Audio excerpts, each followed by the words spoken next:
Assalamualaikum warahmatullahi wabarakatuh. Perkenalkan nama saya King Hari Bagus Nugroho. Oke, langsung mulai aja. Saya mengerjakan caption project 2 pada dan membuat model regresi buat harga mobil bekas dari Arab Saudi. Lanjut aja, langsung aja.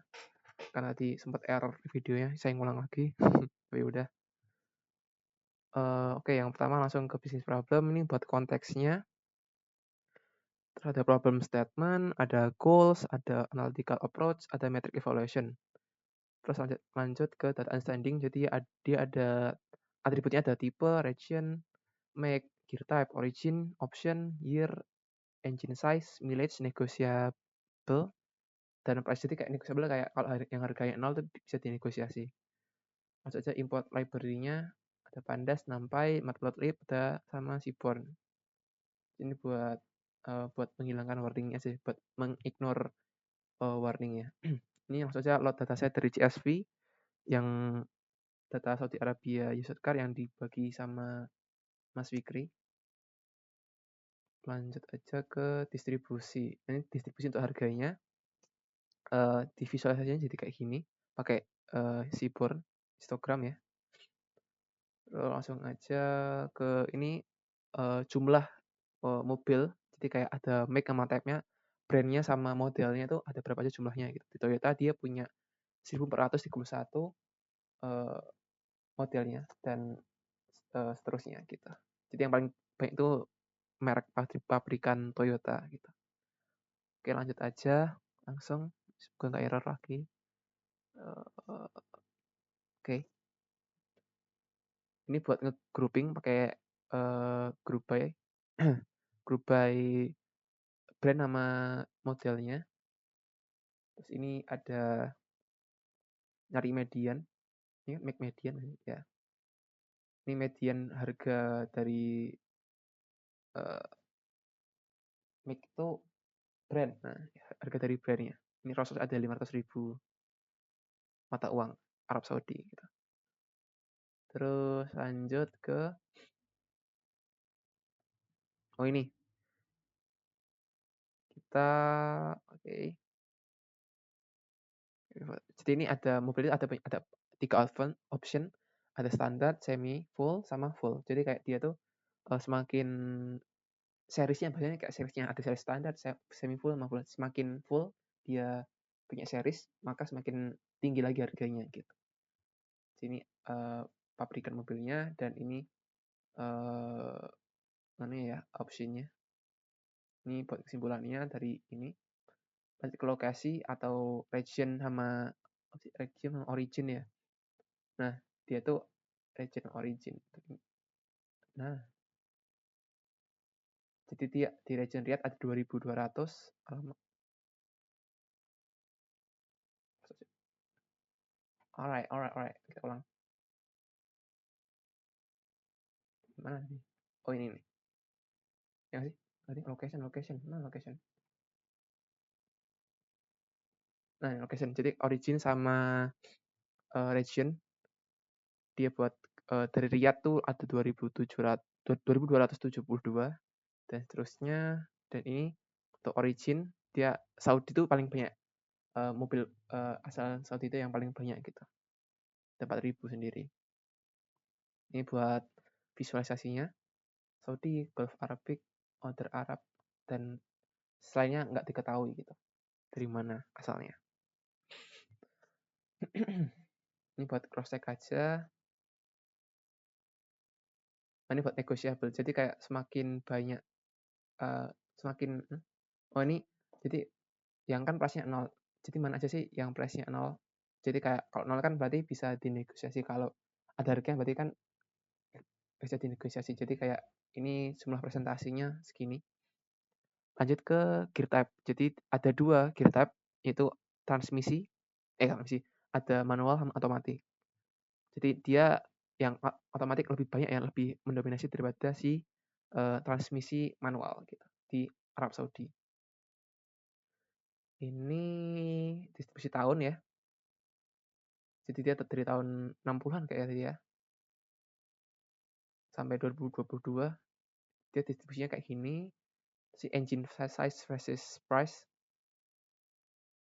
Ini pakai Seaborn ya, scatterplot, karena dia masuknya integer. Di atas menuliskan mesin yang besar dapat mempengaruhi harga jual mobil itu sendiri. Jadi semakin besar jenis mesinnya, kayak liter-literan ya, kayak 7 sampai 9 liter itu semakin mahal harga mobilnya sendiri. Nah, jadi ini juga ngaruh juga ya.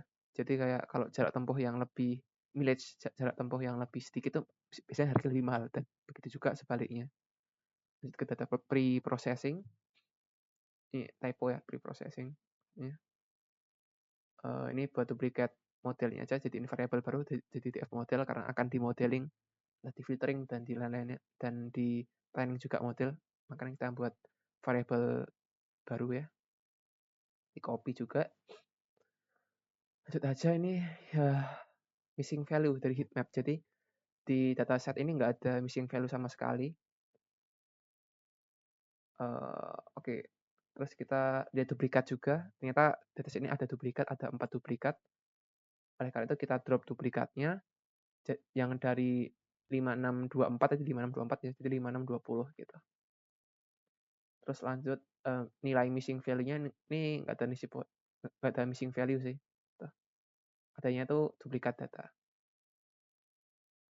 Terus ini buat ngecek mileage-nya ya, jarak tempuh, harga, jarak tempuh sama engine size. Jadi dia, ini mileage jarak tempuhnya ini ada 20 juta kilometer, jadi itu kayak nggak terlalu masuk akal ya. Karena mobil bisa jalan jauh itu kayak nggak mungkin banget gitu. Jadi ini mungkin nanti kita filtering. Begitu juga dengan ini engine size, karena 9 liter tuh kayak terlalu besar banget sih, kayak harus mobil sport kalau nggak truk besar gitu ya. Lanjut aja langsung ke ini, cuman lihat aja sih kayak ada tipe atau enggak sih di gear type sama region. Ya, ternyata nggak ada tipe sama sekali sih, kayak takutnya kan kalau region itu kan nama-namanya agak tipe, makanya kita cek aja, dan nyatanya nggak ada sih. Ya harusnya ada. Saya juga kurang familiar sama kayak ginian, tapi saya cek lagi tadi nggak ada sih. Sini kita cek tahun distribusi, dia dari 63 sampai 2022. Makanya kayak kita filtering lagi nanti. Ini apa nih? Oh, ini langsung ya. Kita cek jumlah dulu. Yang lebih dari 500.000 ada 95. Jadi makanya kita ambil yang kurang dari 500.000 ya, kurang dari sama dengan 500.000. Oke. Nah ini, jadi yang maksimal yang tadinya berapa sih? Tadinya 900, yang pokoknya yang tadinya lebih dari 900, jadi sekarang diambilnya sampai 500.000 aja paling maksimal gitu. Oke. Entah kita filtering. Lanjut ke filtering tahun yang 63 sampai 2022, kita filtering jadi awalnya di 1990 aja sih. Sampai 2022 juga. Lanjut ke price. Price sama dengan 0, dia ada segini datanya. Kita drop price sama dengan 0-nya. Oke, aman. Dia jadi yang tadi minimal 0, sekarang minimalnya jadi 500 riyad. Ya, riyad kan kalau Arab Saudi. Dolar riyad atau riyad. Ini pas dari drop. Terus cek dataset lagi, terus lanjut ke bagian data correlation. Oke, kita pakai year, mileage atau jarak tempuh, ukuran mesin sama harga. Jadi kayak pakai heat map itu dari Seaborn.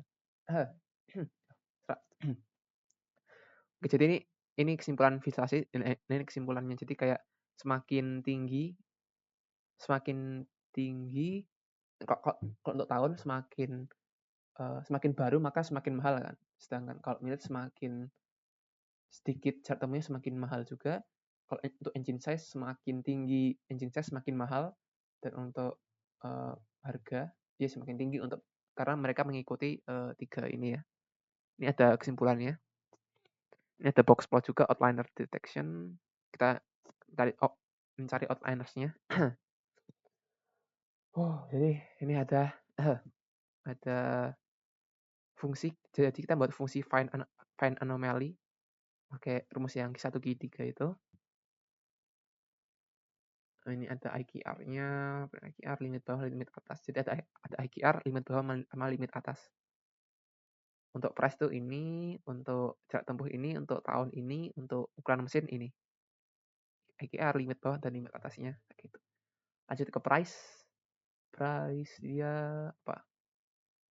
Oke. Ini buat ngecek price-nya aja. Price. Oh, ini sesuai kan ya, sesuai. Waduh, ini sesuai sama si ini tadi si outlier-nya price tadi. Mana? Ini. Jadi kita ambil yang limit atasnya aja 184 tadi ya, 184. Nah. Nah ini. Ya 183 lah, oke lah. That's fine. Terus lanjut ke ini kayak perbandingan ya sebelum dan sesudahnya. Makan filtering. Iya kan? Iya, iya. Yang ini yang iya sih. Yap, yap. Ya, sebelum dan sesudah. Lanjut ke mileage. Jarak tempuh.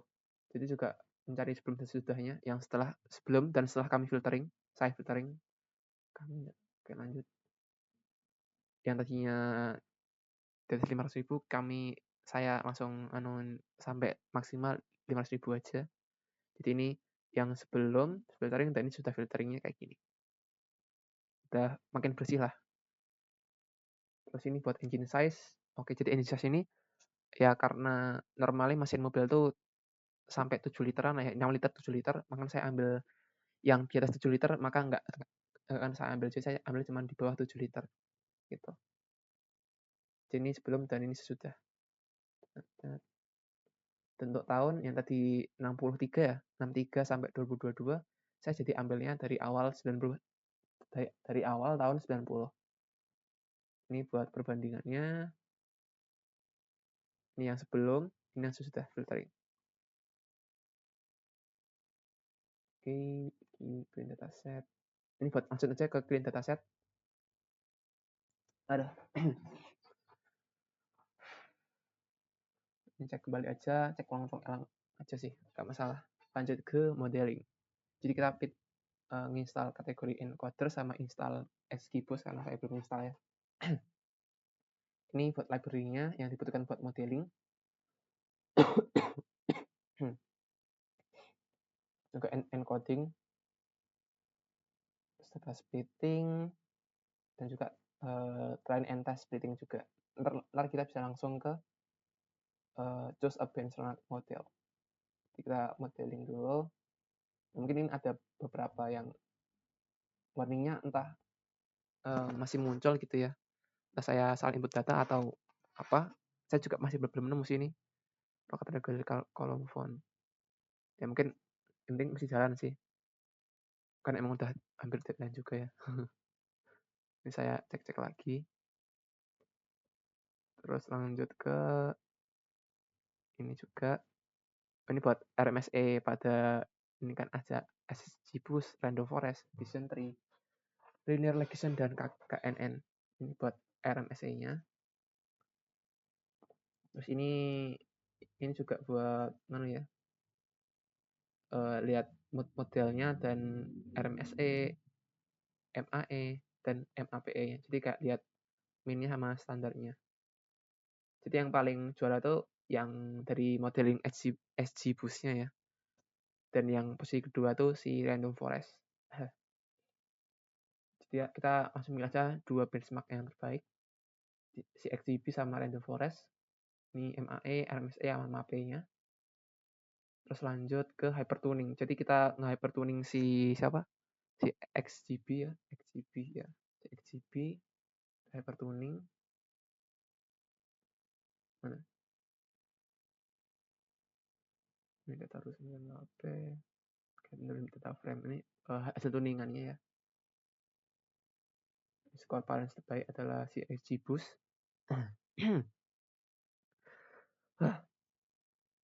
Oke. Oke, ini si XGBoost-nya. Kan ini buat komparasi performance sebelum di hyperparameter tuning dan sudah di hyperparameter tuning tuh si XGBoost-nya tuh apa aja sih peningkatannya gitu. Dia mengasih peningkatan, ini deskripsinya, tag-nya segini, dari segini jadi segini gitu.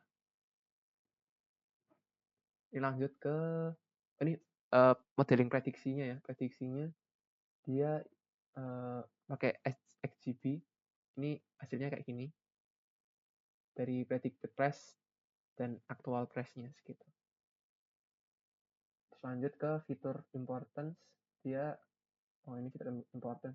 Dia kayak Sunny Type C itu kayak brand-brand model brand mobilnya sih. Lanjut ke conclusion. Oke, ini conclusionnya sendiri. Jadi yang paling kecil errornya tuh si XGBoost-nya ini ya, daripada si model lainnya. Ya Allah, selesai habis. Ini buat rekomendasinya, dan saya save model pakai pickle, import pickle. Oke, itu dulu simpan model, dan ya selesai. Mungkin itu aja sih. Suara saya juga terhilang. Mohon maaf karena saya masih pemula dan mungkin saya masih butuh bimbingan dari Mas Fikri. Mungkin masih banyak error atau apa. Kayak tadi ya, ada missing kategoris gitu. Mungkin itu aja sih hasil project capstone kedua saya. Sekian, wassalamualaikum warahmatullahi wabarakatuh.